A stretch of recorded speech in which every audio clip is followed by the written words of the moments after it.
समय था। गांव की कच्ची गलियों में अभी धूप पूरी तरह उतरी नहीं थी। मिट्टी में रात की नमी बाकी थी और हवा में हल्की सी ठंडक घुली हुई थी। ऐसा लगता था जैसे प्रकृति खुद धीरे धीरे जाग रही हो, बिल्कुल वैसे ही जैसे इंसान का मन, जो हर सुबह एक नई उम्मीद के साथ आंखें खोलता है।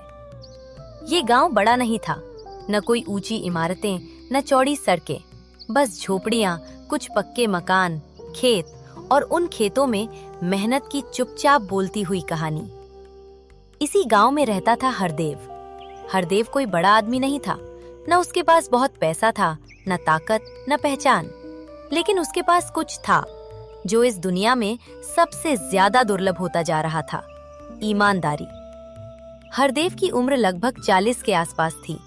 दुबला पतला शरीर, माथे पर धूप की स्थायी लकीरें और आंखों में एक अजीब सी शांति।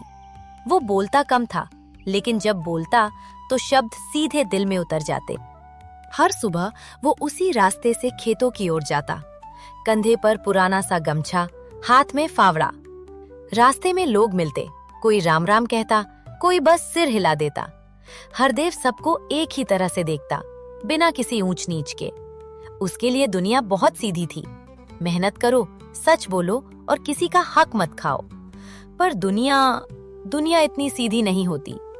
गांव में अक्सर लोग कहते थे, ईमानदारी से पेट नहीं भरता, आजकल चालाक ही आगे बढ़ता है, सीधा आदमी ही सबसे ज्यादा पिसता है। हरदेव ये सब सुनता था, लेकिन जवाब नहीं देता था, क्योंकि उसके जवाब शब्दों में नहीं, जीने के तरीके में थे। हरदेव का घर बहुत साधारण था, मिट्टी की दीवारें, खपरेल की छत और अंदर एक साफ सुथरा कमरा। कोई तड़क भड़क नहीं, पर अपनापन पूरा। उस घर में उसकी पत्नी सावित्री रहती थी, कम बोलने वाली पर समझदार। उसने कभी हरदेव से ज्यादा मांगा नहीं, न गहने, न नए कपड़े, न बड़ी जिंदगी। बस एक ही बात हमेशा कहती, जो भी करो सही करो। सावित्री चूल्हे पर रोटी सेक रही थी। हरदेव खेत जाने से पहले पानी पी रहा था। आज देर हो जाएगी, हरदेव ने धीमे से कहा। सावित्री ने बस सिर हिलाया। कोई सवाल नहीं, कोई शक नहीं, ये भरोसा सालों की ईमानदारी से बना था। हरदेव दूसरों के खेतों में काम करता था। मजदूरी कम मिलती थी, पर मेहनत पूरी करता था। गांव में कुछ लोग ऐसे भी थे जो काम में चोरी कर लेते, मालिक की नजर हटते ही बैठ जाते या तौल में थोड़ा सा हेरफेर कर लेते। हरदेव ऐसा नहीं करता था। अगर उसे 10 घंटे का काम मिला है तो 10 घंटे काम करता। अगर एक दाना भी जमीन पर गिर जाता तो उठाकर रख देता। लोग हंसते थे, इतनी ईमानदारी किस काम की? हरदेव मुस्कुरा देता, क्योंकि उसके लिए ईमानदारी कोई सौदा नहीं थी, वो उसकी आदत थी। उस दिन दोपहर कुछ अलग थी। गांव में खबर फैल गई थी कि शहर से एक बड़ा व्यापारी आया है। वो जमीन देख रहा था, सौदे की बात चल रही थी। लोगों की आंखों में चमक आ गई थी, पैसे की चमक। हरदेव को भी उसी खेत में काम करना था जहां व्यापारी आने वाला था। एक चमचमाती गाड़ी खेत के पास रुकी, धूल उड़ी, गांव के कई लोग जमा हो गए। व्यापारी उतरा, साफ कपड़े, महंगी घड़ी, तेज नजर। हरदेव ने बस दूर से देखा। उसके लिए ये भी एक आम दिन था, पर उसे क्या पता था कि यही दिन उसकी जिंदगी की दिशा बदलने वाला है। काम के दौरान हरदेव को जमीन में कुछ सख्त सा लगा। फावड़ा रुक गया। उसने मिट्टी हटाई। नीचे एक पुरानी लोहे की पेटी थी। दिल की धड़कन तेज हो गई। उसने इधर उधर देखा, कोई नहीं देख रहा था। पेटी भारी थी, काफी पुरानी लग रही थी।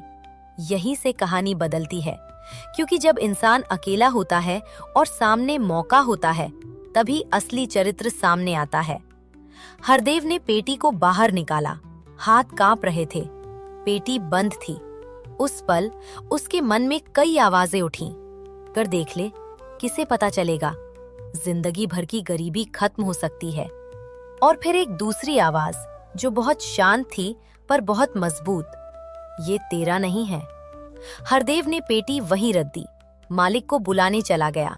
हरदेव मालिक को बुलाने गया था, लेकिन उसके कदम भारी हो गए थे। पेटी अब भी जमीन पर रखी थी, मिट्टी से सनी हुई, मानो सालों की खामोशी अपने अंदर समेटे हुए। हरदेव जब वापस लौटा तो वहां कुछ और लोग भी आ चुके थे। किसी की नजर पेटी पर पड़ी और बस खबर फैलने में देर नहीं लगी।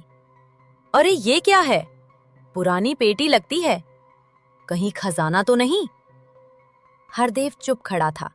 उसके चेहरे पर न खुशी थी न डर, बस एक गहरी सोच। मालिक ने चाबी मंगवाई। पुराना ताला बड़ी मुश्किल से खुला। जैसे ही ढक्कन उठा, भीड़ की सांसें थम गईं। अंदर पुराने जमाने के सिक्के, कुछ गहने और मोटे कपड़े में बंधे नोट। लोगों की आंखें फैल गईं। कुछ के चेहरे पर हैरानी, कुछ पर लालच और कुछ पर सीधी सी गणना। इसमें मेरा हिस्सा कितना होगा? हरदेव ने एक पल के लिए सब देखा और फिर नजर झुका ली। उसने खुद से कहा, ये सब मेरा नहीं है।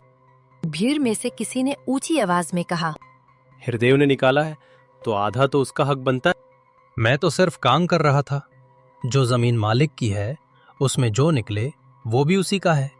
लोग एक दूसरे का मुंह देखने लगे। आज के जमाने में ऐसा जवाब अजीब लगता है। शाम तक पेटी की चर्चा पूरे गांव में फैल चुकी थी। हरदेव घर लौटा।